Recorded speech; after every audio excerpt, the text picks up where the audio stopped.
வணக்கம். Iran, Israel, America இவங்களுக்கு இடையான போர் பதற்றமான இந்த சூழ்நிலையில் எண்ணெய் இறக்குமதி செய்யக்கூடிய நாடுகளின் பட்டியல் அவங்களுடைய இன்னைக்கு தேதிக்கு கையிருப்பு எவ்வளோ அப்படின்ற ஒரு தகவலை தான் நம்ம பார்க்க போகிறோம்.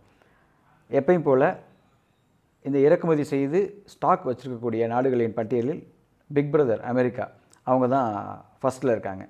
உலகின் மிகப்பெரிய ஸ்ட்ராட்டஜிக் பெட்ரோலியம் ரிசர்வ் 700 மில்லியன் அவங்க இப்போதைக்கு கையிருப்பு வச்சுருக்காங்க. நம்பர்ஸ் மாறுபடலாம், இது இணையத்திலிருந்து நமக்கு கிடைத்த தகவல் தான்.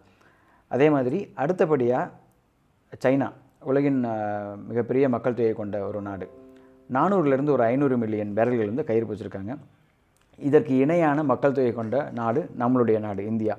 எவ்வளவு கையிருப்பு வச்சுருப்பாங்க அப்படின்னு சொல்லிட்டு நீங்கள் கெஸ் பண்ணிகிட்டே இருங்க, நம்ம கடைசியில் அதை பற்றி பார்க்கலாம்.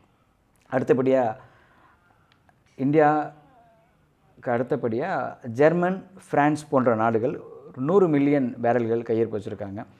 இட்டாலி, யுனைடெட் கிங்டம்ஸ் இந்த நாடுகள்லாம் பார்த்திங்கன்னா ஒரு 70 மில்லியன் பேரல்கள் வந்து கையிருப்பு வச்சுருக்காங்க.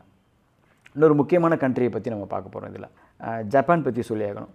ஜப்பான் எவ்வளோ சிறிய நாடு, அவங்களுடைய மக்கள் தொகை நமக்கே தெரியும். அவங்க 200 நாட்களுக்கு தேவையான எண்ணெயை கையிருப்பு வச்சுருக்காங்க. என்ன ஒரு ஃபோர்காஸ்ட், என்ன ஒரு முன்னோக்கு பார்வை இது. சரி, இப்போ நம்ம கதைக்கு வருவோம். நம்ம விஸ்வகுரு, சீனாவுக்கு ஈக்குவலாக மக்கள் தொகை இருக்கக்கூடிய நம்ம நாட்டினுடைய விஸ்வகுரு எவ்வளோ பேரல் வந்து கையிருப்பு வச்சுருப்பாருன்னு நினைக்கிறீங்க?